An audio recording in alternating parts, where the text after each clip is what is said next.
وأصحابه ذوي الكرم والجود أما بعد فيا عباد الله اتقوا الله حق تقاته ولا تموتن إلا وأنتم مسلمون قال عز وجل في قائل كريم أعوذ بالله السميع العليم من الشيطان الرجيم بسم الله الرحمن الرحيم والعصر إن الإنسان لفي خسر إلا الذين آمنوا وعملوا الصالحات وتواصوا بالحق وتواصوا بالصبر صدق الله العظيم وصدق رسوله الكريم ونحن على ذلك إن شاء الله من الشاهدين والشاكرين والحمد لله رب العالمين. Hadirin wal hadirat yang dimuliakan oleh Allah Subhanahu wa taala, bil khusus keluarga besar Pondok Pesantren Darul Quran yang kami cintai dan kami banggakan, dan juga santriwa santria, para alumni Pondok Pesantren Darul Quran yang sempat hadir pada malam ini, juga yang kami cintai dan kami banggakan. Para ustadz, para guru Pondok Pesantren Darul Quran juga yang dimuliakan oleh Allah Subhanahu wa taala.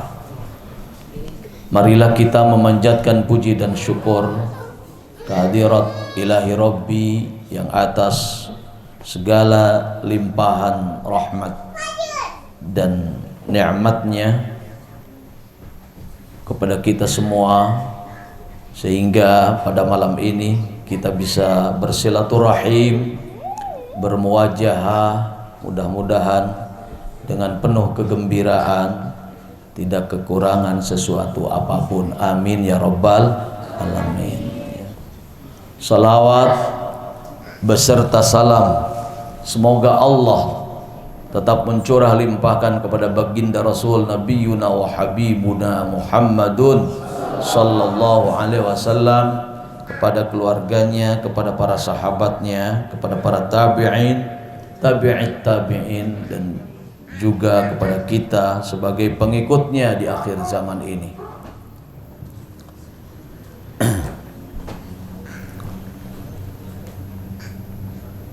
Hadirin wal hadirat yang dimuliakan oleh Allah Subhanahu wa taala,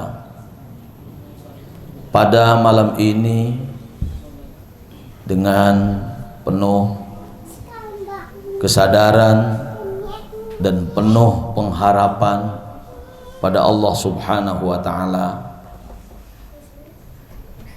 kita bersama-sama hadir dalam rangka memperingati hari lahirnya Pondok Pesantren Darul Quran Cimalaka, Sumedang. Tentu yang hadir pada kesempatan ini umumnya adalah orang-orang yang pernah hidup dan mencari kehidupan di Pondok Pesantren Darul Quran ini, baik dalam waktu yang singkat maupun dalam waktu yang lama. Sengaja bahwa harlah Pondok Pesantren Darul Quran yang ke-35 ini diselenggarakan, tiada lain adalah dalam rangka refleksi akan kelahiran, kehadiran Pondok Pesantren Darul Quran ini. Mudah-mudahan dengan refleksi ini memberikan i'tibar yang besar, memberikan pelajaran yang berharga bagi kita kelak, ketika kita memahami dan mengerti, juga menelusuri tentang jejak-jejak langkah para pendahulu kita yang telah berusaha menghadirkan Pondok Pesantren Darul Quran ini, sehingga memberikan manfaat yang besar bagi kita dan umat pada umumnya. Alhamdulillah, dalam rangkaian hari lahir Pondok Pesantren Darul Quran yang ke-35 ini telah dilaksanakan berbagai rangkaian acara dan sekaligus merupakan tasyakur, peringatan proklamasi kemerdekaan Republik Indonesia yang ke-75 secara bersamaan, karena proklamasi adalah 17 Agustus tahun 1945, sedangkan Pondok Pesantren Darul Quran dilahirkan pada tanggal 18 Agustus tahun 1985.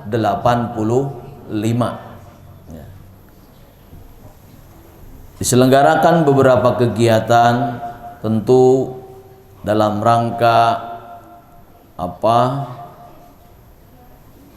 memberikan satu nilai tambah kepada santri wa santriyah Pondok Pesantren Darul Quran di dalam melaksanakan proses belajar mengajarnya di Pondok Pesantren Darul Quran ini. Selebihnya dari itu juga dalam rangka refresh dari jeda proses belajar kita, mudah-mudahan memberikan manfaat juga yang besar bagi kita, walaupun sekedar hiburan, itu olahraga kah, seni kah, dan lain-lain, mudah-mudahan memberikan manfaat yang besar. Walaupun kita tahu bahwa penyelenggaraan rangkaian harlah ini diselenggarakan hanya intern dan sangat sederhana sekali, ya, sangat sederhana sekali. Ya karena memang biasa sederhana, ya. Karena memang biasa sederhana. Tapi mudah-mudahan ke depan, ya, di samping situasinya sekarang ini kita lagi COVID-19, tentu harus berhati-hati. Mudah-mudahan ke depannya kita bisa menyelenggarakan lebih meriah lagi, ya, lebih memberikan manfaat lagi, dan tentu bisa disambut dengan baik oleh halayak ramai, tidak hanya sebatas di Pondok Pesantren Darul Quran. Karena kita sekarang ini sudah dilengkapi dengan berbagai perangkat-perangkat teknologi yang lebih maju, ya, atau IT yang sudah maju. Seyogianya acara kita juga didesain sedemikian rupa untuk bisa diakses oleh halayak ramai, ya, oleh netizen, itu bisa dilakukan, ya. Karena sekecil apapun yang kita lakukan tentu akan berdampak baik, khususnya bagi Pondok Pesantren Darul Quran, alumni-alumninya, para santri-santriya, dan juga untuk memberikan gambaran seperti apakah Pondok Pesantren Darul Quran ini, ya. Sedikit kilas balik kepada berdirinya Pondok Pesantren Darul Quran. Namun sebelum itu saya mengapresiasi dulu, ya. Mengapresiasi dulu terutama kehadiran alumni pada kesempatan ini, walaupun dalam skala yang terbatas, ya, juga tidak kami undang secara khusus, tetapi publikasi, alhamdulillah, yang masih ta'alluq hatinya dengan Pondok Pesantren Darul Quran bisa hadir pada kesempatan ini. Oleh karena itu mengucapkan terima kasih yang sebesar-besarnya. Mudah-mudahan merupakan bagian dari silaturahmi yang membawa keberkahan bagi kita semua, yang terus akan terbina dan terjalin walaupun dalam kondisi apapun, Syukur-syukur setiap ada momen-momen acara seperti ini, para alumni bisa hadir di Pondok Pesantren Darul Quran nengok sana nengok sini, barangkali di Darul Quran ini ada yang perlu dikoreksi, ada yang perlu ditambahkan ya oleh para alumni, atau juga barangkali para alumni utamanya bisa terus menjalin dari keberadaan pondok pesantren Darul Quran ini ya. Syukur-syukur para alumni ini juga dapat jodoh alumni lagi. Amin ya robbal. Amin dong. Apalagi yang belum, yang masih jomblo gitu ya. Yang masih jomblo.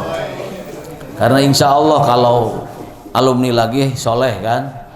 Kalau di luar sana kan belum tentu solehnya. Sudah tahu ya siapa para alumni ini ya, begitu kan ya, alhamdulillah. Tapi yang utamanya adalah bagaimana kita bisa manjang silaturahim itu ya.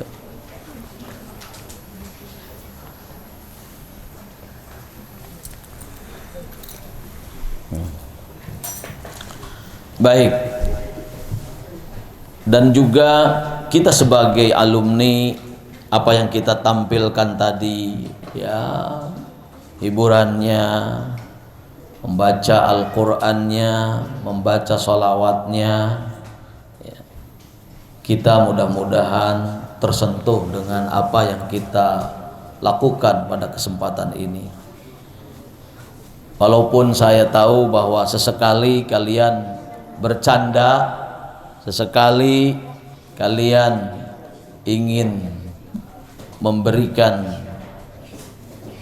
kesegaran di tengah-tengah silaturahim kita, tapi insya Allah mudah-mudahan kita tetap ta'zim terhadap Al-Quran, atau candaan-candaan kita itu sebenarnya adalah ta'zim terhadap Al-Quran. Mudah-mudahan demikian juga ketika sholawat Nabi dibacakan ya. Dan mudah-mudahan kita mendapatkan berkah dari bacaan-bacaan Al-Quran ini dan salawat-salawat kepada Rasulullah Sallallahu Alaihi Wasallam, semakin menambah kecintaan kita kepada risalah yang dibawa oleh Nabi besar Muhammad Sallallahu Alaihi Wasallam. Para hadirin wal hadirat yang dimuliakan oleh Allah Subhanahu Wa Taala, Pondok Pesantren Darul Quran seperti tadi disampaikan berdiri pada tahun 1985, tepatnya tanggal 18 Agustus. Namun sebelum berdiri, saya ingin mengemukakan bagaimana sebetulnya tahapan berdiri dari Pondok Pesantren Darul Quran, terutama bagi para santri-santri yang kekinian tidak mengenal sosok daripada muassis Pondok Pesantren Darul Quran, yakni Al-Maghfurlah Kiai Haji Raden Zainal Muttaqin bin Haji Kiai Haji Raden Muhammad Ilyas, yang terkenal kalau di Limbangan itu Mama Odi ya, Mama Odi ya. Beliau dilahirkan pada tahun 1949, tepatnya kalau nggak salah tanggal 11 Januari Bu ya, 11 Januari tahun 1949.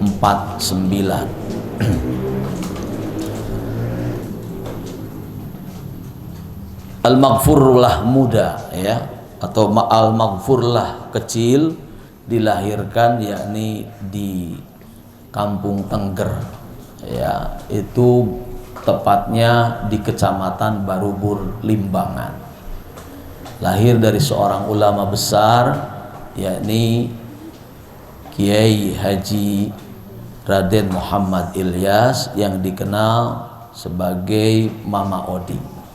Mama Odi ini melahirkan banyak anak ya, banyak anak yang pada umumnya anak-anaknya juga sebagai kiai. Kalau di tataran Sumedang, anak-anaknya diantaranya juga termasuk para pendakwah ya, para pendidik, bahkan politisi, ya, hampir semuanya nyaris jadi politisi, ya, dari anak-anak beliau. Tetapi kiai, kalau orang tua kalian tentu banyak yang kenal, atau kakek-kakek dari kalian ada yang kenal. Di antaranya Kiai Haji Raden Tatang Abdullah, ya. Beliau berada di Cikoneng karena berkarir di Sumedang dari mulai jadi guru sampai menjadi pejabat di lingkungan Kemenag, ya. Pernah menjadi ketua cabang Nahdlatul Ulama, ya. Menjadi ketua cabang Nahdlatul Ulama di Kabupaten Sumedang, ketua Tanfidiyah yang syuriahnya pada saat itu adalah Mama Syatibi, ya, Kiai Syatibi yang berada di kaum Sumedang, dan itulah merupakan rujukan para ulama pada saat itu, pada zamannya, bahkan sampai sekarang banyak murid-muridnya, ya. Yaitu dua pejuang dari Mama Syatibi dan Kiai Haji Raden Tatang Abdullah. Beliau terakhir menjabat sebagai Kasih Pendais kalau nggak salah dari jabatannya. Kemudian yang dikenal juga oleh masyarakat di Kabupaten Sumedang, kakak dari Al-Maghfurlah, guru kita semua, adalah Kiai Haji Raden Syambas, Aceng Sambas begitu tepatnya. Beliau berada di Tanjung Sari. Kalau tadi Pak Kiai Haji Raden Tatang berada di Cikoneng. Namun pada masa akhir-akhir kehidupannya, beliau memimpin pondok pesantren di Tengger, Limbangan. Kalau Kiai Haji Aceng Sambas, beliau di Tanjung Sari, tepat kalau sekarang berdampingan dengan pondok pesantren Al-Mahmud, ya, Al-Mahmud di situ. Itu Pak Kiai Haji Aceng Sambas. Bahkan kalau beliau adalah pada zamannya sebagai dai kondang, ya, beda dari yang lain, beliau itu adalah dai yang kondang. Sampai di Jawa Barat itu banyak yang kenal terhadap Kiai Haji Raden Aceng Sambas, karena memang beliau adalah tipe sebagai pendakwah, sebagai retorika yang baik, mempunyai retorika yang baik. Bahkan banyak nadhoman-nadhoman yang dikenal di lingkungan masyarakat perkampungan pada saat itu adalah nadhoman yang diberikan oleh Kiai Haji Raden Syambas. Dan banyak lainnya kiai-kiai dari bersaudara Al-Maghfurlah. Termasuk kalau saudara tahu, ya, itu di antaranya anak yang tertuanya, ya,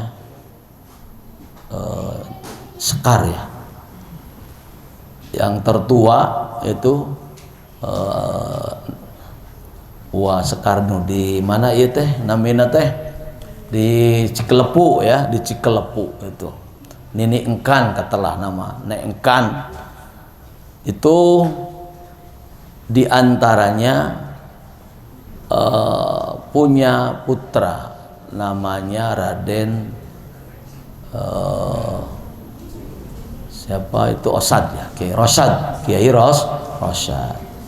Dan beliau itu adalah menikah dengan adiknya ketua MUI Jawa Barat, yaitu Kiai Haji Raden Totoh Abdul Fatah, ya.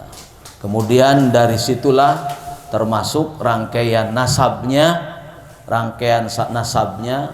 itu senasab dengan rangkaian bapak, ya, rangkaian bapak, sama-sama dari jihad Kiai Haji Raden Nur Muhammad dari Limbangan. Itu bersambung dari jihad itu. Bahkan kalau Pak Kiai Totoh Abdul Fatah menyebutnya kepada beliau Al-Maghfur, pendiri muassis Pondok Pesantren Darul Quran, itu Emang. Saya sering menyaksikan kalau beliau memanggil kepada pendiri pondok pesantren ini adalah Emang. Artinya berarti nasabnya dari ketua MUI itu lebih tinggi daripada ketua MUI karena dia dianggap tua. Biasa nyebatna teh Mang Takin. Kenangan yang pernah saya tahu bahwa Kitotoh Abdul Fatah itu, karena kalau saya bilangnya kakek, ya, kalau saya bilangnya kakek, karena memang lebih muda nasabnya begitu kepada ketua MUI itu, ya, ketua MUI Provinsi Jawa Barat. Kitotoh itu memanggil beliau untuk satu keperluan, yaitu menulis buku, ya, menulis wiridan. Di situ ada ayat-ayat rizki dan ayat-ayat hiriz. Ayat-ayat rizki dan aden mah seratanana saya cenah cik mang akang pangnuliskeun gitu dengan akangkeun oge ya pangnuliskeun ieu seratanana. Sampai sekarang itu juga disebarkan oleh almarhum. Kalau saudara mau cari mesti ada lah itu di alumni, dan di sini juga ada. Itu ayat yang biasa diwiridkan, namanya ayat-ayat rizki dan ayat-ayat hiriz, ya, ayatul hiriz dan ayat rizki. Baik, kayak minum helanya.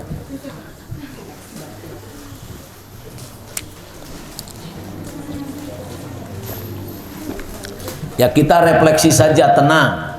Mudah-mudahan mendapat pelajaran yang baik dari sirahnya guru kita semua.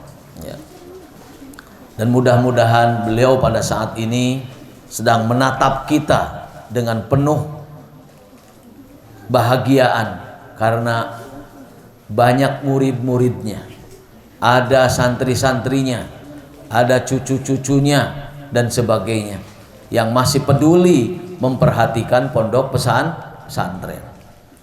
Karena kita tidak hanya sebatas bangga punya guru kita, ya, tidak sebatas kita mengenang guru kita, ya, tetapi kita tidak pernah untuk bisa mengambil ibrah, untuk mengambil hal-hal yang baik dari perjalanan beliau, ya, atau bahkan kita merupakan bagian yang mendustakan, ya, kalau istilah Al-Quran itu bagian yang mendustakan, bagian orang yang mengotori dari perjalanan beliau. Itu jangan sampai, naudzubillahi min dzalik. Tujuan yang luhur dari pendiri Pondok Pesantren Darul Quran untuk memberikan manfaat kepada umat yang lebih besar. Hatta kita pada saat ini bisa memanfaatkannya, tetapi ternyata kita adalah bagian yang mengotori. Ini sekali lagi, jangan merupakan bagian yang mengotori, apalagi bagian yang menjadikan hambatan bagaimana untuk menggapai kecemerlangan masa depan Pondok Pesantren Darul Quran yang kita cintai ini, yang kita selamanya mengikuti jejak-jejak dari perjalanan Pondok Pesantren Darul Quran ini. Nah, ini yang dikhawatirkan. Bahkan yang diharapkan adalah kita merupakan bagian dari orang yang peduli, orang yang berkontribusi, ya, orang yang selalu memperhatikan pasang surutnya Pondok Pesantren Darul Quran, sehingga ketika pasang juga saudara sekalian berperan dan memberikan peran, demikian juga ketika surut. Nah,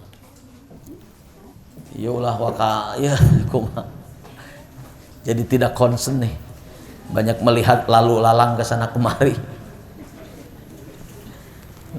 Kalau orang yang ngomong itu biasanya paling sulit, banyak gangguan, ya, banyak gangguan, riak-riak sana kemari begitu itu konsentrasi itu buyar kalau ngomong itu, arahnya mau kemana ya.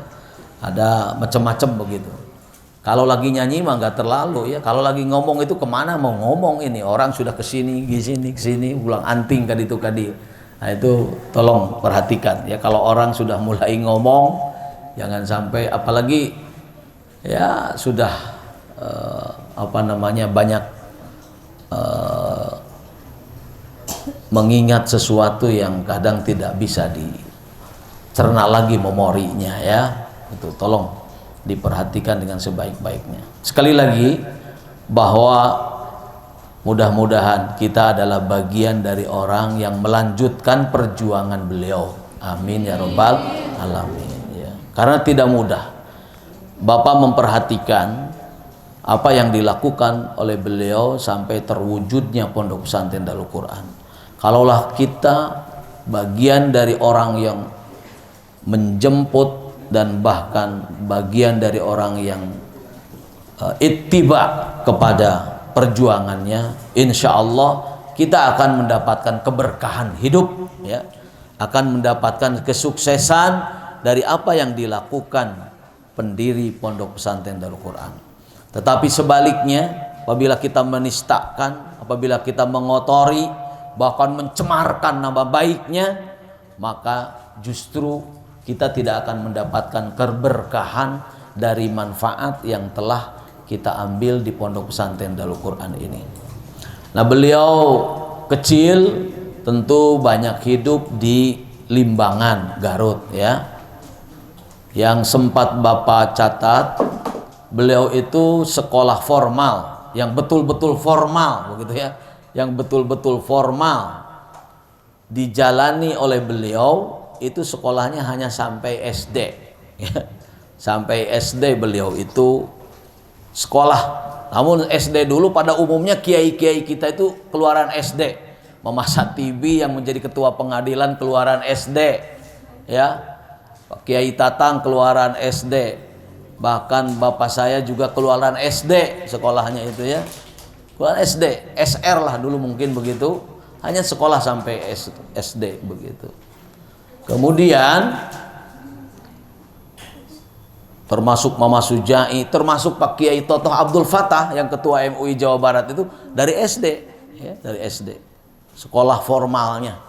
Tetapi beliau semua bukan hanya sekolah formal, yang menjadikan beliau intelektualitasnya melebihi mahasiswa ya, melebihi mahasiswa. Kadang mahasiswa S2, S3 ya, lewat begitu ya. Lewat para kiai-kiai kita dulu. Karena apa? Dari sejak kecil mereka itu ya belajar dalam bidang keagamaan ya, ditempa oleh kiai-kiai yang memang al-alim al-allamah orang tuanya dulu ya. Dari mulai alif-alifan, belajar kitab-kitab kecil itu ditempa.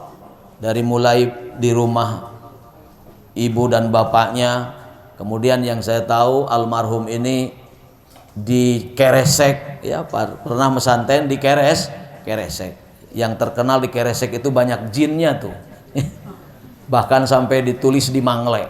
Tetapi di Keresek itu adalah tempat leluhurnya beliau. Pesantren Keresek itu juga adalah dari jihad ibunya. Dari jihad ibunya beliau itu bernasab kepada Pondok Pesantren Keresek Cibatu, Garut. Beliau dari situ. Sehingga dulu kalau masih ada almarhum itu para kiai-kiai Pondok Pesantren dari Keresek itu selalu hadir. Ya bahkan sekarang juga kalau ada acara-acara kita yang memang diundang, Keresek selalu punya perhatian yang besar ya kepada almarhum. Karena ibunya memang bernasab dengan Kiai Pondok Pesantren Keresek Cibatu Garut ya, beliau itu. Beliau dari situ. Sehingga dulu kalau masih ada almarhum itu para kiai-kiai Pondok Pesantren dari Keresek itu selalu hadir. Ya bahkan sekarang juga kalau ada acara-acara kita yang memang diundang, Keresek selalu punya perhatian yang besar ya kepada almarhum. Karena ibunya memang bernasab dengan Kiai Pondok Pesantren Keresek Cibatu Garut. Beliau. Kemudian juga beliau pesantren di Limbangan, pesantren Kuda, ya, pesantren Kuda. Beliau juga di situ ngaji ilmu Al-Quran. Dan rupanya beliau memang lebih punya perhatian besar terhadap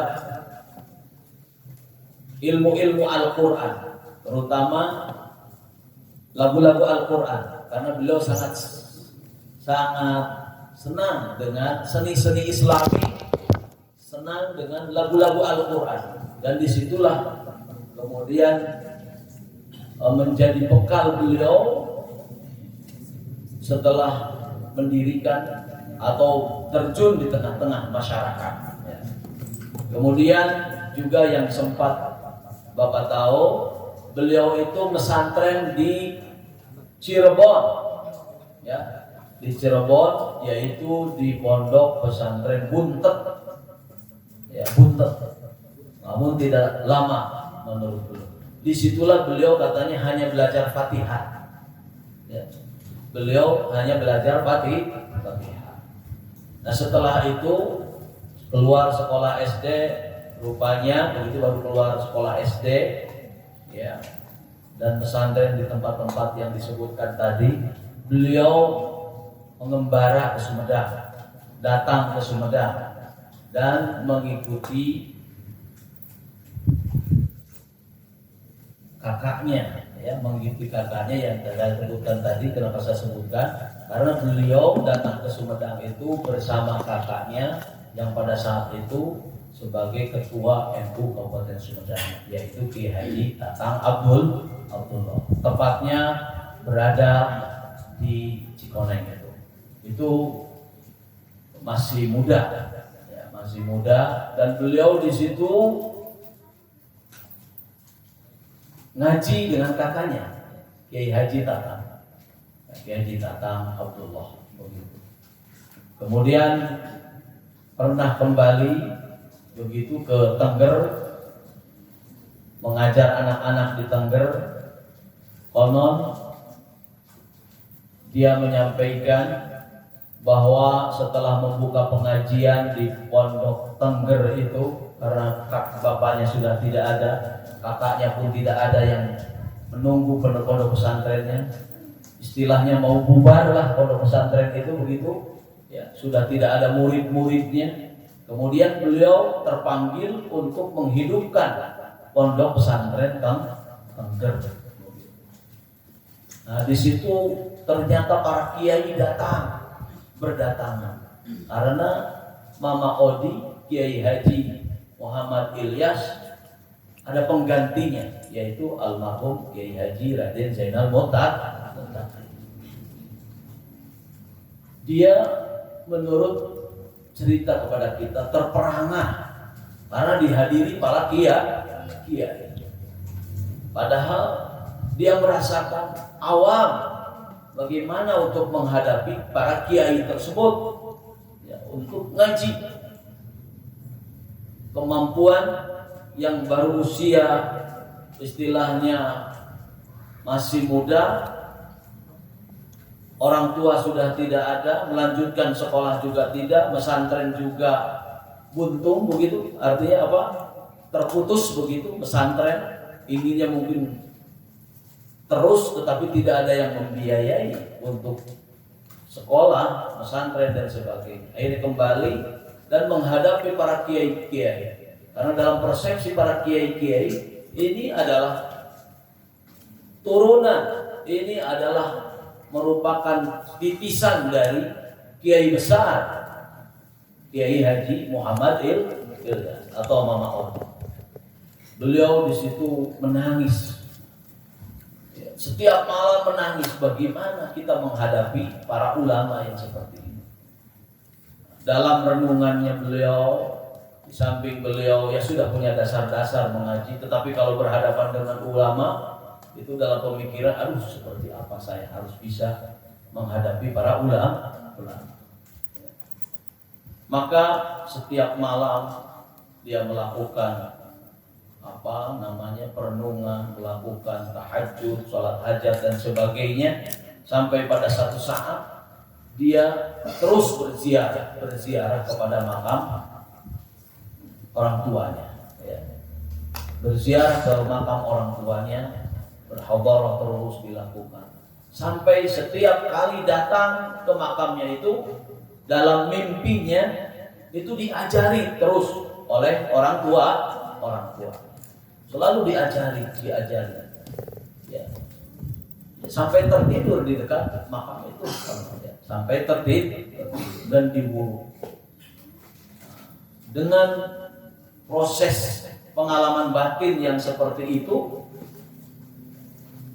menurut beliau bisalah baru terbuka bagaimana membaca kitab kuning itu, bisa menghadapi para kiai dan para ulama setelah banyak bermimpi diajari oleh Rahmakna, ya, oleh ayahnya Kiai Modi. Dan kejadian ini sebetulnya bukan dialami oleh almarhum saja, tetapi oleh para kakak-kakaknya, ya. Kakak-kakak beliau punya proses seperti itu, sehingga kalau menurut obrolan saya dengan Kang Abang, terus juga Pak Iim atau sebahagian dari cerita-cerita yang lain, bahwa Aden itu laduni, ya, ladun. Beliau tidak lama pesantren karena waktu masih muda sudah ditinggalkan itu. Tetapi termasuk pengakuan Kiai Ahmad Azizi pada saya langsung saya dengar, mungkin istri saya dengar juga, ya. Pernah ngobrol Kiai Azizi, Kiai Syajibi, saya itu luar biasa mertua kamu itu. Hanya begitu ceritanya. Saya mertua kamu itu luar biasa, orangnya soleh, bagus sekali ilmunya, padahal dia itu tahu waktu kecilnya, tahu kehidupannya, menuju di Aden Tatang, menuju di Aden Tatang. Tapi semakin hari, semakin bulan tahun abdi di masyarakat, kelihatan keilmuannya yang luar biasa. Itu yang disampaikan oleh Mama Azizi kepada saya langsung.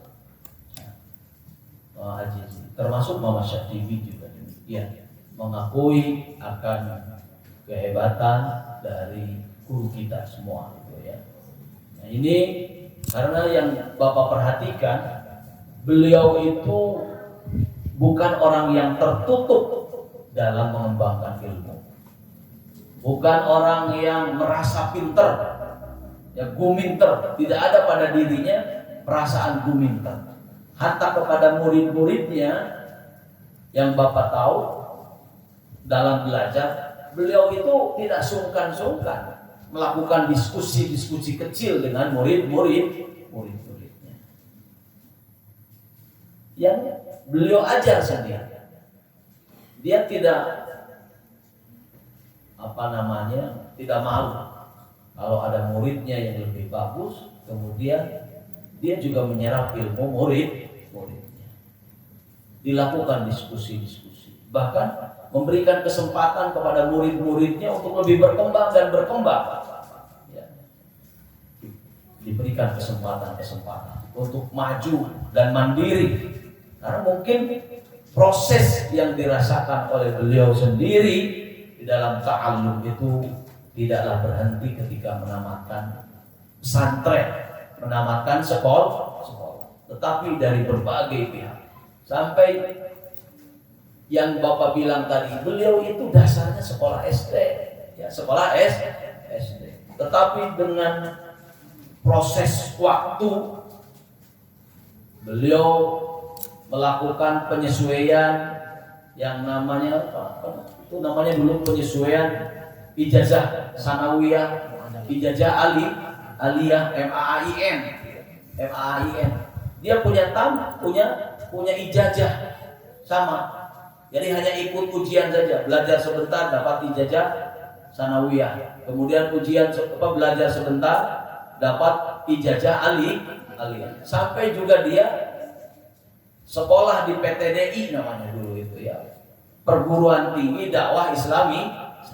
Jadi nyaris ya, walaupun hanya formalitas begitu ya, formalitas beliau minimal mempunyai ijazah aliyah begitu. Sama dengan Pak Kiai Toto yang saya paham, termasuk bapak saya, bapak sambung saya, itu sekolahnya dari SD juga, tapi ijazahnya ijazah aliyah manusia.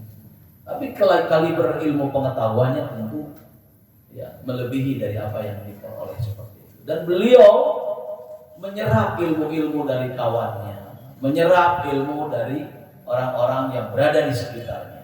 Ya. Bagaimana berinteraksi menjadi seorang manajer, bagaimana dia berinteraksi menjadi seorang pemimpin, ya, itu terus dilakukan. Dan testimoni dari kawan-kawan sejawatnya, beliau adalah orang yang tidak berhenti belajar dan belajar. Bahkan beliau adalah orang yang betul-betul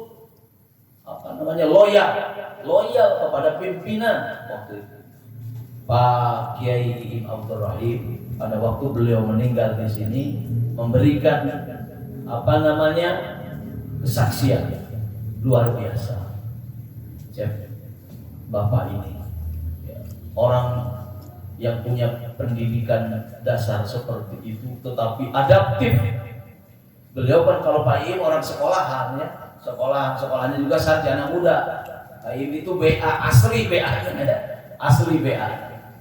Beliau mengatakan, beliau tidak seperti saya keluaran perguruan tinggi, tetapi beliau melebihi apa yang saya miliki. Kata Pak Iim Ibrahim, ramana pada Danur Holis, ramana Pak Kiai Maman Imanul Haq ya, Kiai Maman Imanul Haq itu memberikan testimoni seperti itu. Beliau itu menjadi kesayangan, bisa menjadi satu panutan bahwa seorang karyawan yang tadinya betul-betul rendah, setback kepada tadi beliau di rumahnya Kiai Kitata, itu dalam usia berapa tahun? Berapa tahun tuh? 11 tahun. Dalam usia 11 bukan jadi PNS-nya. Bahkan mohon jantan PNS nanti tahun sabara tahun Yuswana. Kalau nggak salah itu usia SMP, sekolah SM.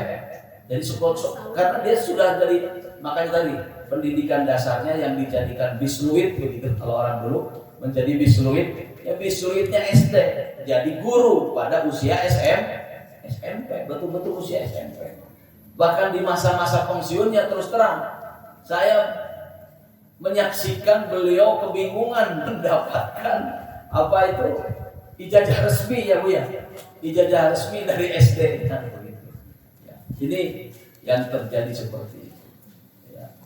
Beliau berangkat dari sekolah SD jadi guru agama, bahkan jadi guru agama honorer dulu begitu di sini di daerah Ciberem di Cimalaka begitu.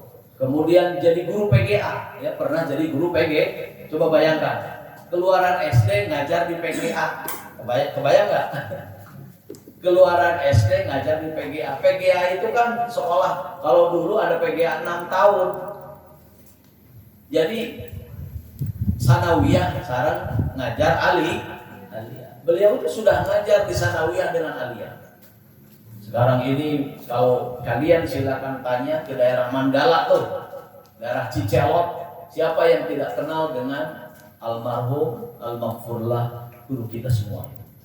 Beliau banyak murid-muridnya, bahkan sering itu sekarang yang kubu nih, kepala KUA, kubu, kepala desa Mandala itu adalah salah satu muridnya sekarang. Ini kepala desa Mandala yang baru yang sedang berjalan. Selalu menyebutkan kepada istri saya, Neng, bahwa lama di akon, cuma aku akan. Mungkin masih kecil ya, istri saya masih kecil. Beliau sekarang ada dan tahu di situ banyak orang-orang murid-muridnya yang keseharian pada waktu itu beliau mengajar di PGA 6 tahun gitu, atau di sekolah SD ya. Yang sekarang kemudian berkembang menjadi sanawiyah Ciberem ya, kemudian itu, dan kemudian ada aliyah Cimalaka, aliyah Cimalaka dulu PGA. Sekarang PGA sudah tidak ada. Dulu pada zaman saya kemudian ada PGA. Dan beliau setelah itu diangkat menjadi penerangan agama. Ya, penerangan agama. Kalau sekarang penyuluh agama di daerah. Beliau ditempatkan di Buah pada tahun 70-an ya, tahun 70-an kurang lebih tahun 76 gitu ya. 76 tahun 76 beliau ditugaskan menjadi penyuluh seperti bapaknya siapa nih? Bapaknya si Patah ya. Ya bapaknya Patah diantaranya adalah orang-orang yang berkat tangan beliau. Mohon maaf nih Patah ya. Bapaknya Patah itu sekarang menjadi penyuluh agama, sekolahnya tinggi sampai S2 gitu ya. Beliau menempatkan bapaknya Patah, kemudian dan yang lain-lainnya seperti Mang Dadang, itu banyak namanya ya. Banyak pokoknya dari murid-muridnya ditempatkan di daerah-daerah menjadi penyuluh. Waktu itu penyuluh honorer, kemudian menjadi pegawai negeri. Sampai istrinya juga atau ibunya Patah itu adalah merupakan buah tangannya atau merupakan didikan beliau yang kemudian menjadi pegawai negeri, dan banyak yang menjadi pegawai negeri di antara murid-murid beliau. Nah beliau ditugaskan di Buah kurang lebih tahun 80-an, tepatnya setelah penyelenggaraan MTQ tahun 79 ya, tahun 79 di Sumedang. Sumedang itu dulu pernah menjadi tuan rumah penyelenggara MTQ provinsi. Sampai sekarang belum pernah lagi. Bayangkan, orang lain sudah 3 kali menjadi tuan rumah penyelenggara MTQ tingkat provinsi. Saya masih kecil. Saya juga ingat 79, usia sudah 10 tahun kurang lebih, kelas 4. Karena keluarga saya, keluarga bapak di Dharma Raja adalah para pencinta Al-Quran. Banyak juga menjadi peserta pada saat itu, diantaranya paman saya, Bang Amung, Bang Elit, Puadin menjadi peserta di situ. Sehingga orang tua itu membawa anak yang masih kecil, saya masih usia 10 tahun, untuk lihat perhelatan MTQ tingkat Jawa Barat. Dan pada waktu itu merupakan suatu kebanggaan bagi masyarakat Sumedang terselenggaranya MTQ tingkat provinsi. Ingat waktu itu yang menjadi juara pertama tingkat dewasa namanya Komarudin ya, Komarudin. Sekarang kenal dengan saya, kenal baik itu Pak Kiai Kori Komarudin itu dari Ciamis. Kemudian juara remajanya, kebetulan paman saya sudah remaja waktu itu. Namanya Jawahir, sama namanya dengan Labil. Jawahir Hawashi, Jawahir Hawashi namanya. Itu nama dari Kori. Sehingga saya juga teringat karena waktu kecil ada seorang juara Jawahir, ya anak saya namanya Jawahir. Di samping ya waktu itu karena memang di Ambon, terinspirasi juga di Ambon. Nama Jawahir itu karena artinya mutiara, ibunya suka dagangan mutiara, udah saja namanya Jawahir. Waktu itu ya, suka dagang mutiara, mudah-mudahan jadi mutiara. Tujuannya seperti mutiara yang terpendam dari timur. Nah itu pada waktu itu Sumedang menjadi tuan rumah MTQ. Dan istri saya bercerita, bapaknya dari kampung Buah ya. sebagai pegawai kecilan, ya, pegawai kecil dari daerah ingin menonton, melihat perhelatan MTQ, yang kebetulan MTQ itu sendiri adalah bagian dari kehidupannya, bagian dari hobinya. Hobi beliau itu, walaupun dia, kalau menurut catatan saya, tidak pernah beliau itu ikut dalam perhelatan musabaqah, tetapi senang membina orang untuk menjadi peserta musabaqah. Beliau sendiri tidak pernah tercatat ikut musabaqah sebagai peserta, tetapi dia cinta kepada perhelatan Al-Quran itu. Dulu hanya MTQ saja, ya. Dulu itu hanya tilawatil Quran, nggak ada tahfidz Quran, nggak ada cerdas cermat Al-Quran, nggak ada apa itu sekarang tafsir Quran dan sebagainya. Hanya MTQ saja dulu tilawah. Nah, ibu ini masih kecil, diajaknya oleh almarhum ke kota. Waktu itu ya hanya jadi penonton saja, ya.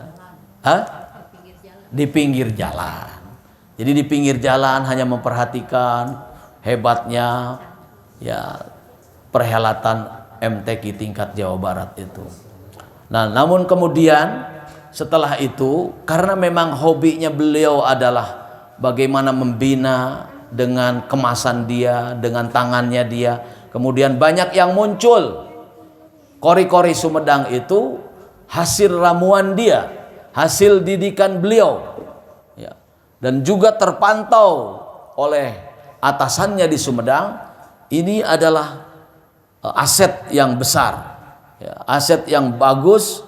Ada seorang penyuluh agama mampu tilawah dengan baik, suaranya baik begitu. Walaupun dia itu suaranya baik, bahkan orang banyak yang memberikan itu bayinah, memberikan tadi testimoni luar biasa. Banyak orang kalau lagi ngimaman itu lupa dengan bacaan yang dibacanya, karena nyaringnya, suaranya yang indah dan merdu.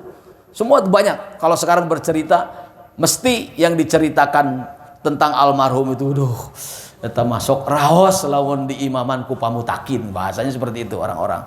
Sampai lupa baca Fatihah katanya, karena enaknya membaca Al-Quran ketika ngimam beliau itu, ya. Banyak.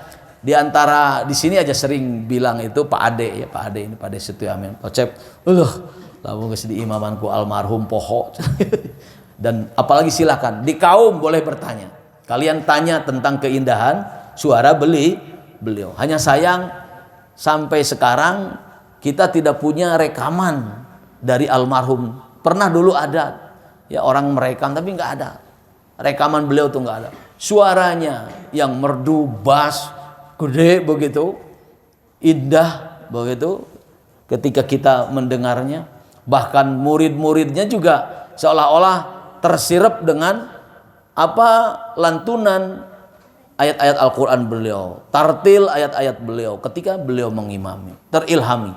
Bahkan bisa dibilang karakter muridnya sampai sekarang. Pak Bupati sering memberikan testimoni kepada saya, Pak Cep, aya anu ceramah nate jika pamutakin, gitu kan, gitu orang bilang. Pada umumnya menyebutnya pamutakin. Aya cenah penyuluh nu jiga pamutakin, gaya-gaya nanti jika pamutakin begitu kayaknya kan gitu. Begitu.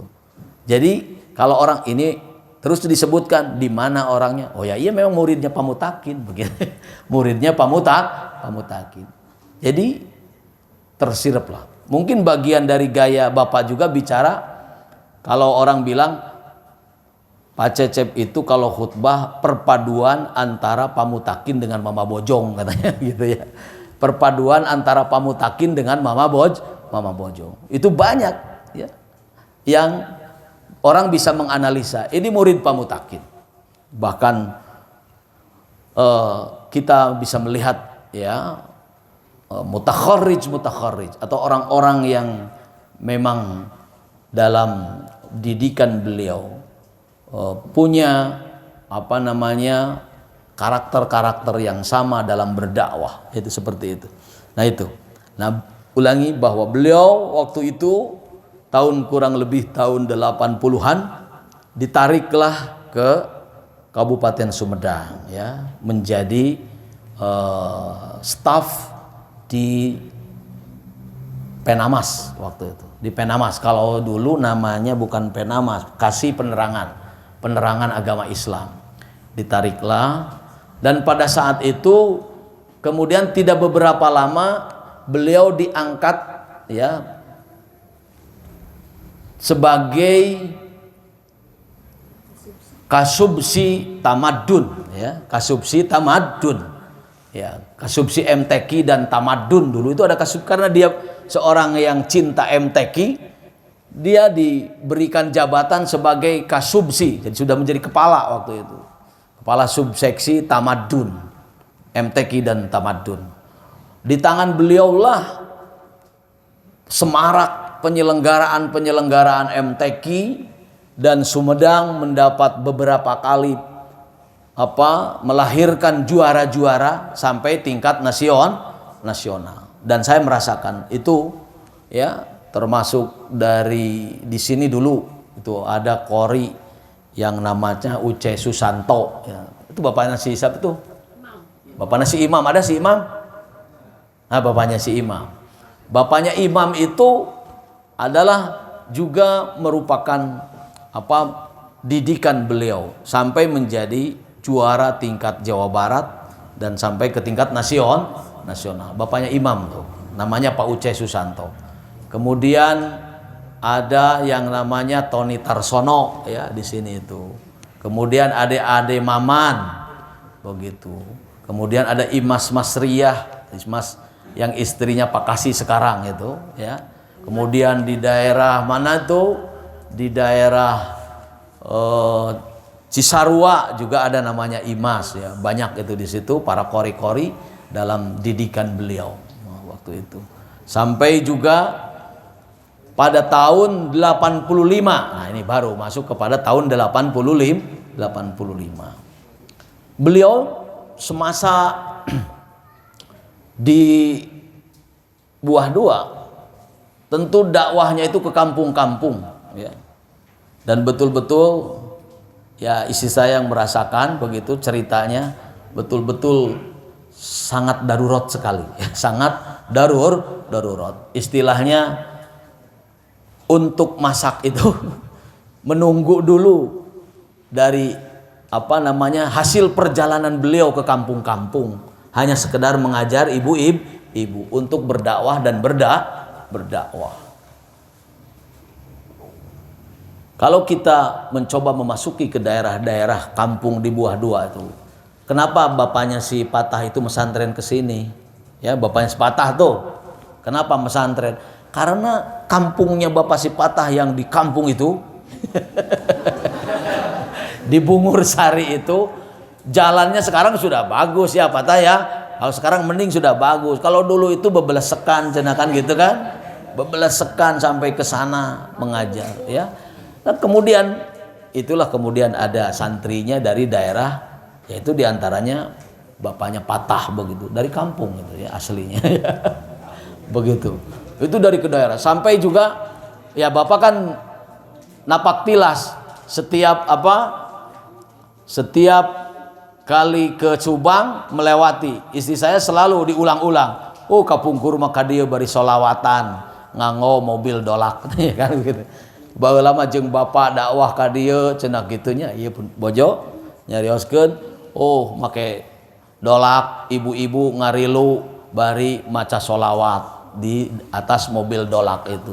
Asare ka Mekah katanya perjalanannya itu. Itu dilakukan sampai ke daerah. Saya naik haji, bahkan mohon maaf, ketika pondok pesantren Darul Quran ini tahun 85, ya, tahun 85 berdiri, 85 waktu saya baru masuk PGA, ya. Pas masuk PGA bulan Juli, bulan Agustus itulah pondok pesantren Darul Quran ini didirikan. Ya, itu saya baru 2 bulan kira-kira di sini, ya, didirikan. Pada saat itu pondasi pondasi pesantren ini, ya, pondasi pesantren ini. Waktu itu kami sebagai murid-muridnya ya, yang belum menempati pondok pesantren, belum, karena belum ada pesantren pada saat itu. Kami sudah ngaji ke rumah dari Masjid Agung Sumedang itu, Masjid Cimalaka itu. Jadi didugrak di masjid, datu aya kobong di dianya. Ya, datang ke sini, menggeser-geser rumah begitu, menggeser-geser kursi dan sebagainya, hanya sekedar ingin sorogan, balagan kepada beliau butuh waktu itu. Nah, kita sebagai murid, sebagaimana juga Bapak sering juga mengajak kalian dalam ikut andil membangun, ya, hanya beda perannya. Hanya beda perannya. Kalau kalian sekarang biasanya ngakut bata, ngakut pasir kan gitu kan ya? Dulu itu ngakut bata, ngakut pasir. Kami itu bukan itu. Kalau sekarang kan Bapak tidak pernah nyuruh kalian untuk minta dana ya? Pernah nggak minta dana cari bangunan? Disuruh oleh Bapak, pernah nggak? Belum pernah kan? Belum ada istilahnya keliling seperti itu. Ya. Nah, pada saat itu memang karena sulit. Bagaimana untuk mendirikan pondok yang hanya ini 160 meter persegi. Ya. 160 meter persegi. Waktu itu saya diberi peran untuk mencari dana. Mencari dana itu sampai jalan. Tiap kampung yang dulu almarhum, di situ banyak murid-muridnya. Di situ banyak para muhibbin beliau begitu ya, orang-orang yang cinta kepada beliau. Saya datangi satu persatu ya di daerah Buah Dua, Anyintrukna, Nagrakna, itu tuh ya. Jadi kalau saya sekarang melanjutkan pondok pesantren Darul Quran itu karena memang juga tahu dari nol pendirian pondok pesantren Darul Quran ini. Kamanyintruk Haji naon itu para rohol. Satu-satu didatangi oleh saya. Alhamdulillah pulang bawa untuk membeli semen macam-macam seperti itu, semen, bisa membeli batu bata begitu. Nah, itu dilakukan. Dan itu adalah bagian dari perjuangan beliau pada tahun 85 itu. Ya. Beliau sebetulnya dari tempat ke tempat sebelum mendirikan pondok pesantren Darul Quran senantiasa dihadiri oleh orang-orang untuk belajar, ya, dimanapun tempat, sampai terakhir akan mendirikan pondok pesantren Darul Quran ini. Juga banyak murid-murid PGA yang sekarang sudah pada jadi guru, sudah pada macam-macam ya begitu jabatannya. Sebelum ada pondok pesantren itu mengajar dan mengajar. Dan pada waktu itulah tahun 85 puncak dari perjuangan beliau ingin menghadirkan pondok pesantren. Terwujudlah walaupun dalam waktu yang lama kemudian pesantren ini terbangun. Saya ingat waktu itu saya kelas 1 PGA karena memang banyak murid-murid PGA di sini yang ikut ngaji. Bersama-sama hadir ke sini, dikumpulkan untuk ikut nyaur ini balong ya. Balong di sini setelah dipondasi ini disaur ku para murid PGA, ikut semua menyaur ini. Apa namanya tuh kalau nyaur teh bahasa Indonesia teh ngurug ya. Arugan untuk ngurug pondok pesantren ini. Ya. Itu pertama kali pada tahun 85. Hanya sebatas pondasi. Hanya sebatas pondasi. Itu sudah dilakukan dengan begitu payahnya untuk mendirikan pondok pesantren. Saya datang ke PLN, saya datang ke kantor-kantor pakai motor CB ya. Pakai motor CB sampai mengalami jatuh dari motor CB itu ya, sampai sekarang kaki saya bodas di sini. Karena nempel di panasnya knalpot CB terjatuh sampai ke kolong kolong mobil truk. Ingat saja dengan salah satu santri namanya Dadan ya, karena dia ngebut terus. Pernah juga Bapak ikut ini dalam konteks mencari dana di Udag Kudan Ramil di mana tuh di daerah Situraja. Ingat itu yang pakai motornya bapaknya si Litesan, nama bapaknya si Joni. Joni siapa yang dengan Joni? Yang seangkatan dengan Joni itu. Itu yang pakai motor itu bapaknya Joni. Kalau di sini anaknya Neng itu, Neng apa? Neng Azka. Bapaknya Neng Azka itu pakai motor, ngebut juga kan. Orang lagi apa? Rame-rame kuda renggong begitu di jalan, kan banyak orang. Dia menjalankan motor dengan keras begitu. Lantas dikejar sama ini. Kita hampir itu nggak berhenti. Bapaknya si Neng Azka itu ngebut terus, dikejar lagi sampai ditodongkan pistol. Saya di belakang kan. Saya di belakang. Oh, berhenti si Mang Lid, berhenti kamu. Berhenti akhirnya.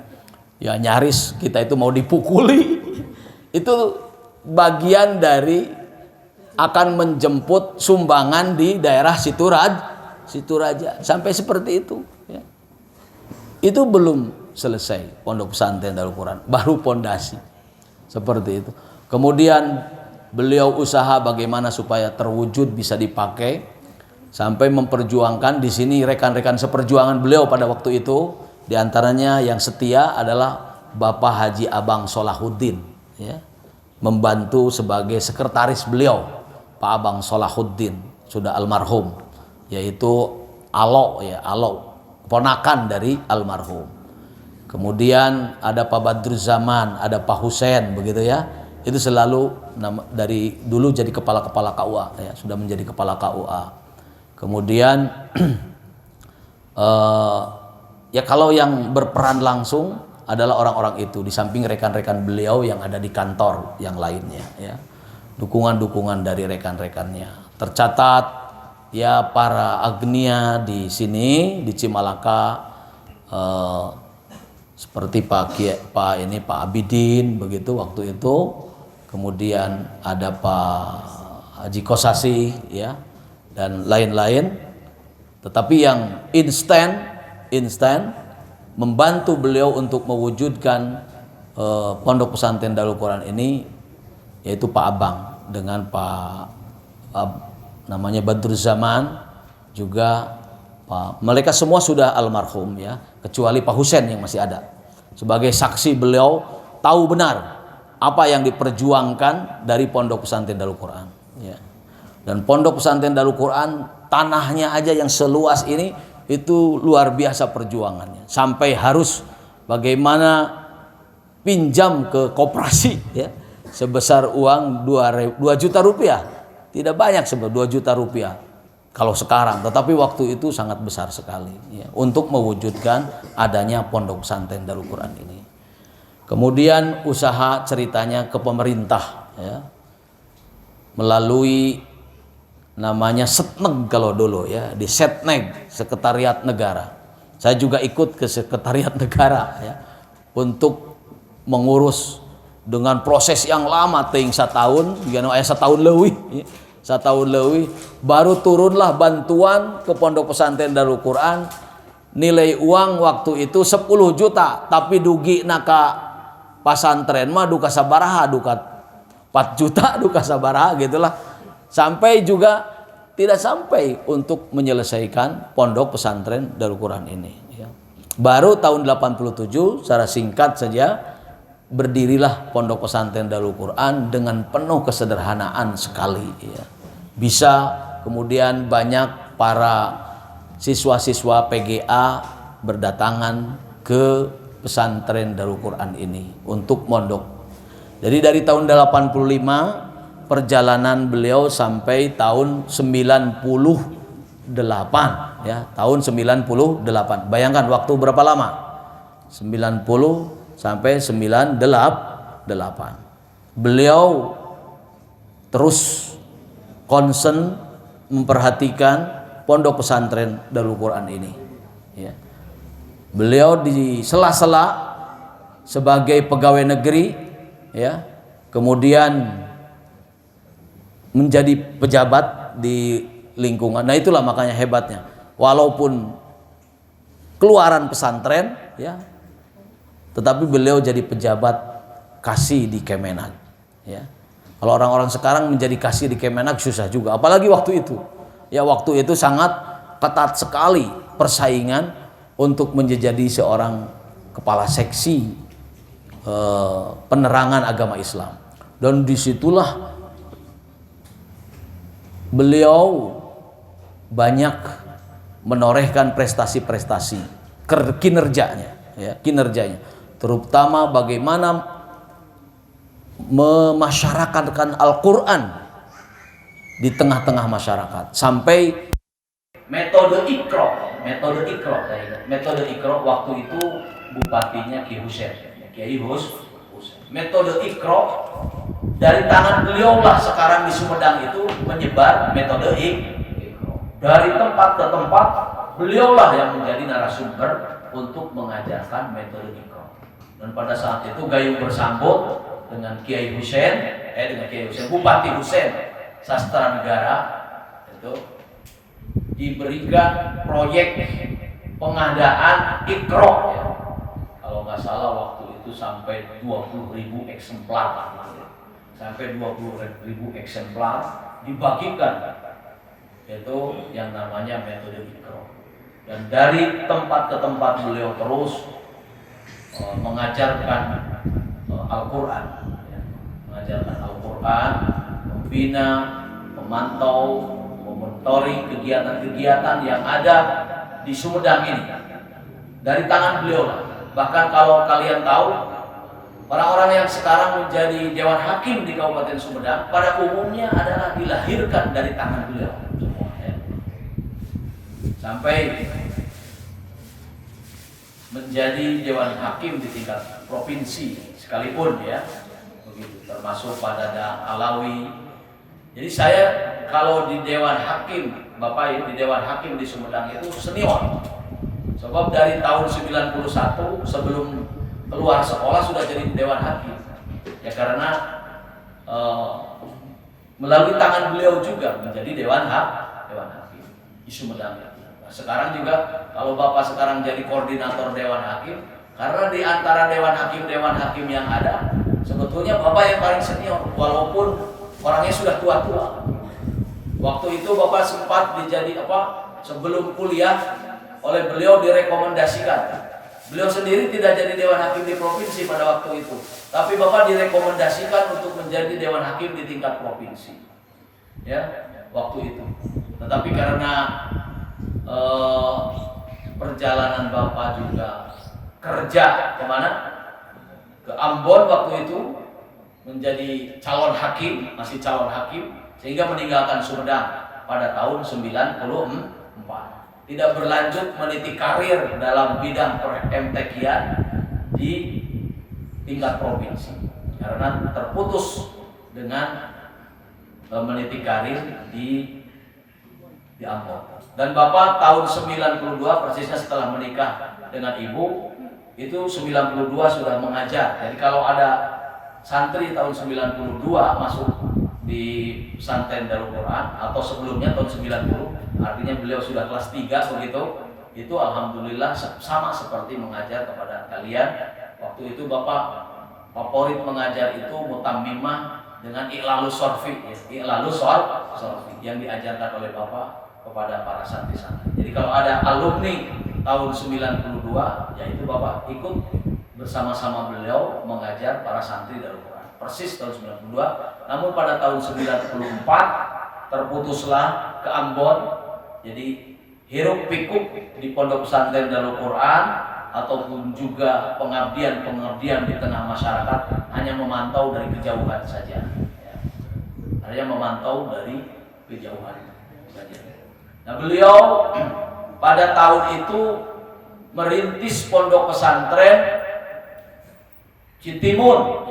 Ya, pada tahun itu merintis, saya masih belum bekerja, merintis pondok pesantren di Citimun, yang sekarang pondok pesantren itu menjadi pondok pesantren Darussalam namanya. Beliaulah yang memulai memberikan dasar-dasar pondok pesantren itu berdiri sampai mendapatkan sumbangan dari Robitoh Alam Islam, ya, Robitoh Alam Islam. Itu persisnya tahun 94. Saya 93 sudah dinyatakan lulus sebagai cakim dan sudah menjalankan pendidikan di Jakarta pada saat itu.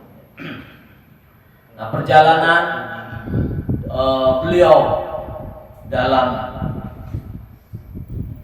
keseharian sebagai pegawai tentu tidak lepas memperhatikan perkembangan pondok pesantren Darul Quran. Ya. Di mana beliau itu yang saya salut, dalam kondisi apapun, karena setelah usia kurang lebih usia 42 tahun beliau itu sudah mulai sakit-sakitan, sering sakit ya, bahkan sering kapiuhan yang namanya disebut pingsan, sering pingsan beliau pada usia 42 tahun sudah banyak sakit begitu ya.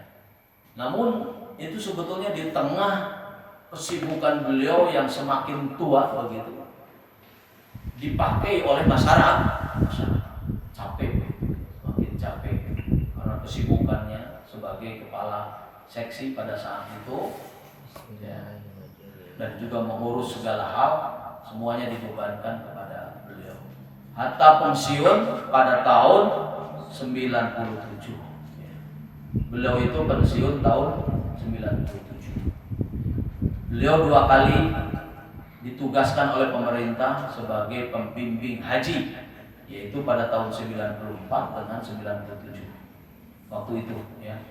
94 beliau naik haji membimbing. Itu juga sebenarnya kalau diceritakan banyak pengalaman yang dialami oleh saya sendiri mendampingi beliau bagaimana menjadi petugas haji di Mekah ya pada saat itu. Ya, kemudian tahun 97 sudah betul-betul sakit. Itu sudah pensiun kalau saya, pensiun.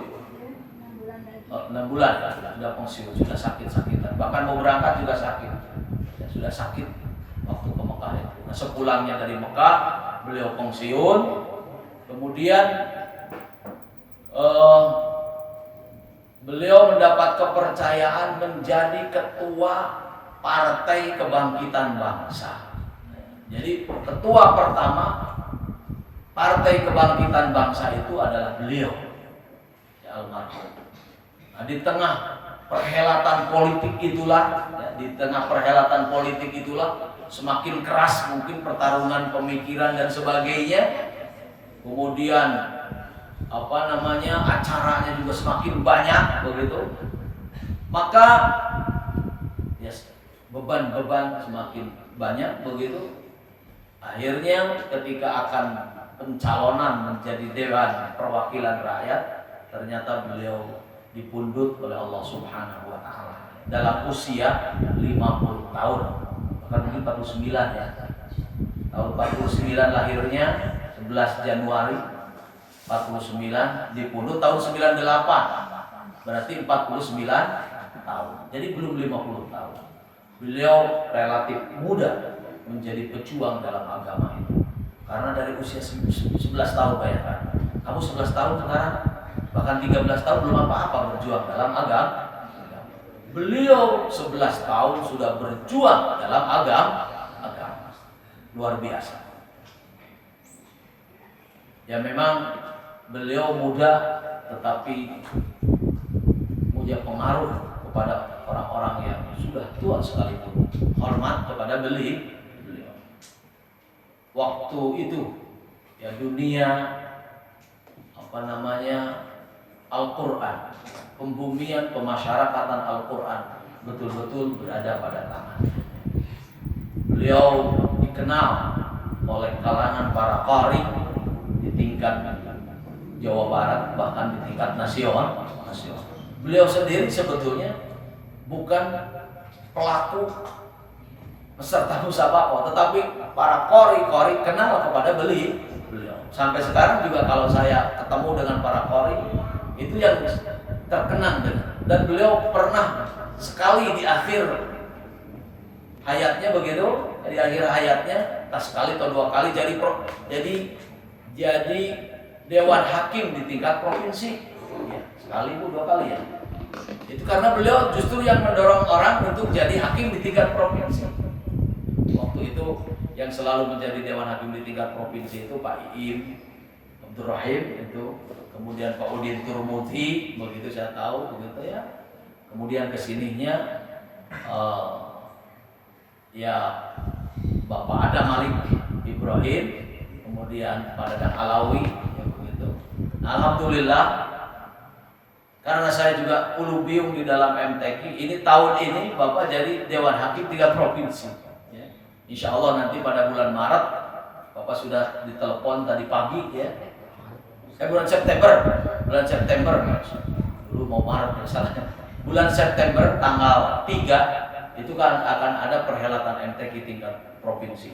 Alhamdulillah Bapak tadi ditelepon bertugas untuk menjadi Dewan Hakim di tingkat provinsi di Subang, yaitu pada tanggal 3 sampai dengan tanggal 11 Maret.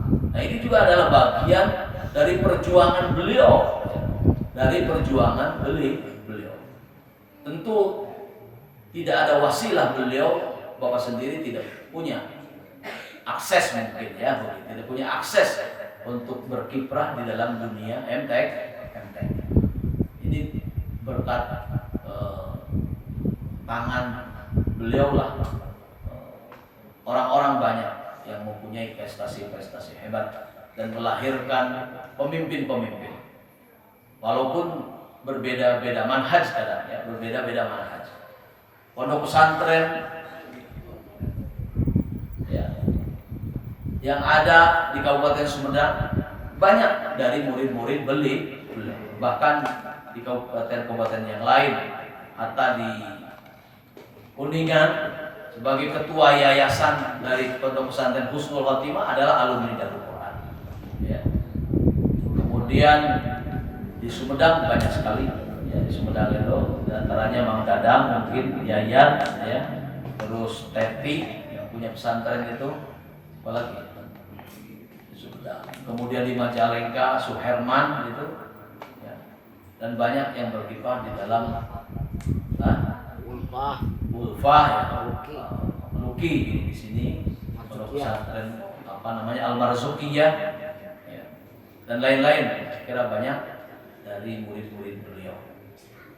Dan bahkan murid-murid beliau itu sampai ada yang menjadi ketua Al-Hidayah tingkat provinsi. Ketua Al-Hidayah di tingkat provinsi itu namanya Dadang Widodo. Namanya Bang Dadang Widodo. Orang Wado Bang Dadang. Saya baru tahu kalau beliau itu baru kemarin tahu beliau adalah ketua DPW Al-Hidayah. Ya. Ketua DPW Al-Hidayah. Walaupun tentu DPW Al-Hidayah manhajnya berbeda dengan perjuangan beliau ya, perjuangan beliau. Macam-macam lah, tetapi insya Allah pada prinsipnya sama. Ya. Tetapi kita berharap bahwa apa yang dilakukan oleh almarhum juga mengurus MUI, bahkan ketua DMI, jabatan yang pernah disandang oleh beliau itu ketua DMI tingkat Jawa Barat waktu itu. Itu setelah beliau menjadi kepala seksi penerangan agama Islam. Kemudian juga pernah menjadi ketua Matlaul Anwar di Sumedang ini ya, bersama sekretarisnya waktu itu Pak Yahya ya, Pak Yahya sebagai sekretaris beliau. Nah, para santri wasantria, para alumni Darul Quran, kita ini ngobrol saja mengenang apa yang dilakukan oleh almarhum pendiri Pondok Pesantren Darul Quran ini, dengan harapan bahwa kita banyak mengambil pelajaran dari perjuangan beliau. Beliau itu betul-betul kadang ya, kalau Al-Quran menggambarkannya seperti laqad ja'akum rasulun min anfusikum azizun harisun alaikum.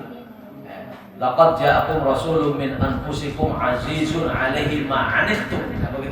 Azizun alaihi ma anittum. Sering beliau itu menderita gara-gara untuk memberikan kebahagiaan kepada orang lain. Dia sanggup menderita begitu banyak. Biar saya saja yang menderita, biar orang lain bergembira. Rasul digambarkan oleh Allah azizun alaihi ma anittum. Harisun bil mu'minin raufur rahim. Itu seperti itu. Ya, jadi beliau sangat merasakan penderitaan orang lain, sangat merasakan penderitaan santri-santrinya, ya, betul-betul welas asih kepada santri. Bagaimana merasakannya? Sampai biarlah dia tidak punya apa-apa, tetapi orang lain bisa berbahagia. Dan tentu beliau itu bukan tipikal orang yang tipikal orang yang cepat marah begitu seperti itu, tetapi beliau kalem saja. Kendati pun ada hinaan dari orang lain.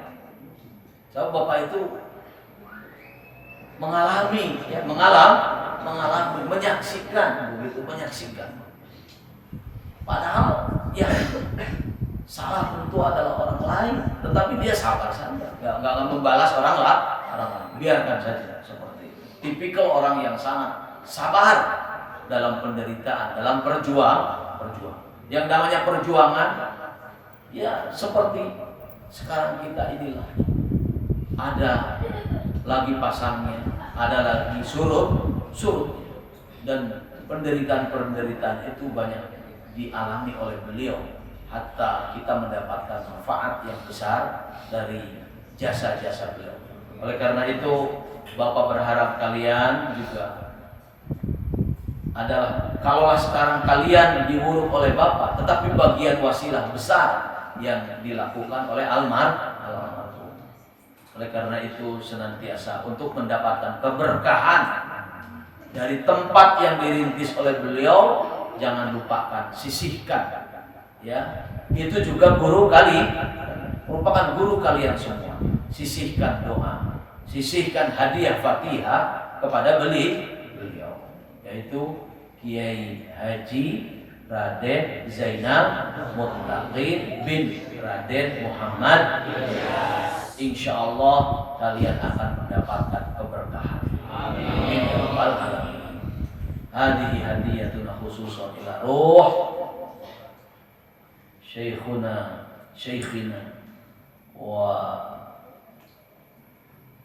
abina fillah Kiai Haji Raden Zainal Muttaqin bin Haji Raden Muhammad Ilyas usulihi wa furuhi. Syawlillahumul Fatihah. A'udzu billahi minasyaitonir rajim. Bismillahirrahmanirrahim. Alhamdulillahirabbil alamin arrahmanir rahim maliki yaumiddin. Iyyaka na'budu wa iyyaka nasta'in. Ihdinas siratal mustaqim. Shiratal ladzina an'amta 'alaihim ghairil maghdubi 'alaihim waladdallin. Harapan kita juga terutama bagi alumni-alumni yang instan berkomunikasi, berta'alluq, bersilaturahim dengan Pondok Pesantren Darul Quran. Mudah-mudahan Pondok Pesantren Darul Quran ini dari hari ke hari menunjukkan manfaat yang lebih besar lagi. Terutama Bapak juga berharap pada alumni-alumni yang secara langsung ngaderes sareng Bapak, ngiring sareng Bapak, kasarengan ngaos di tahun kurang lebih Bapak itu setelah dari Ambon pulang itu tahun 2004 ya, menjalankan pondok pesantren, melanjutkan ya tentu setelah almarhum tidak ada juga, tetapi mulai langsung di sini adalah tahun 2004. Disitulah alhamdulillah alumni-alumninya sudah ada dan instan untuk selalu datang juga kepada Pondok Pesantren Darul Quran.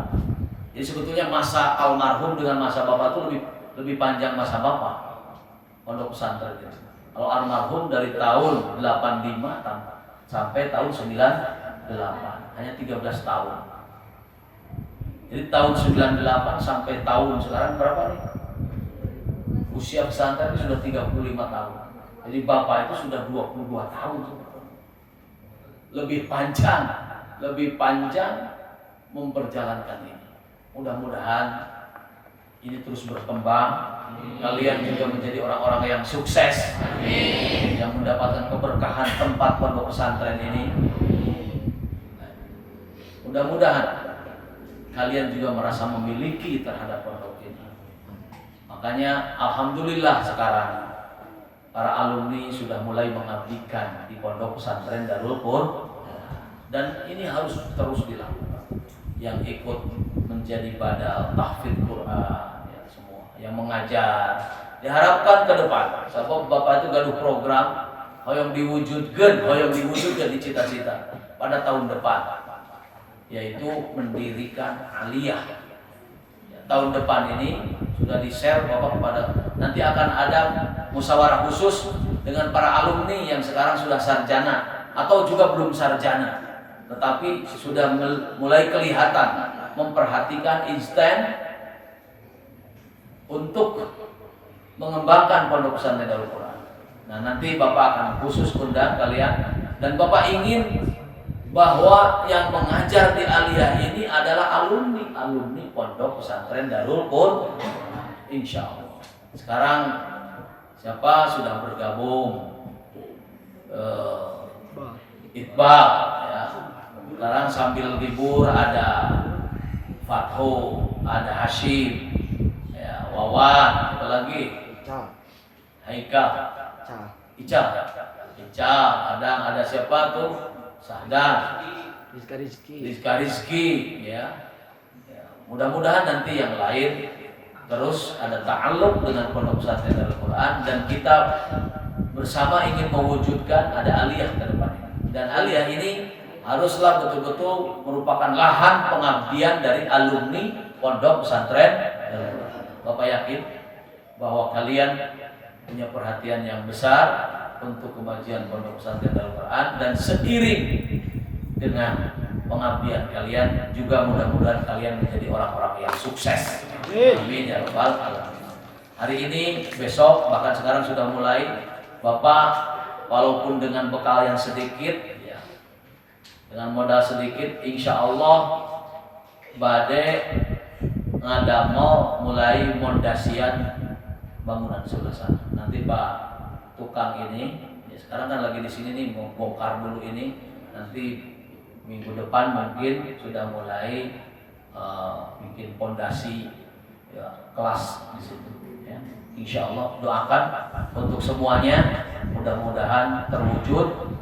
Ya, mudah-mudahan tahun ini atau maksimalnya tahun depan bisa ditempati tempat itu.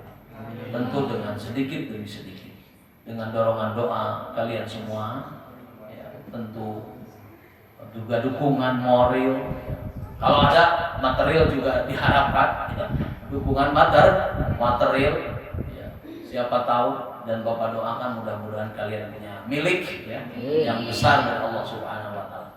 Walaupun dengan rezeki yang terbatas, tetapi dengan tekad yang kuat, mari kita wujudkan apa yang dicita-citakan oleh almarhum pendiri Pondok Pesantren Darul Quran dan juga dicita-citakan oleh kita semua. Itu saja yang bisa disampaikan. Mudah-mudahan sekali lagi ada manfaatnya, dan mohon maaf apabila banyak yang tidak berkenan dalam penyampaian ini. Itu hanya sekedar rekaman yang bisa Bapak rekam, ya, perjalanan hidup dari guru kita Al-Maghfurlah Kiai Haji Raden Zainal Muttaqin dengan mendirikan Pondok Pesantren Darul Quran. Wa'alafu minkum wallahul muwaffiq ila aqwamit thoriq. Wassalamualaikum warahmatullahi wabarakatuh.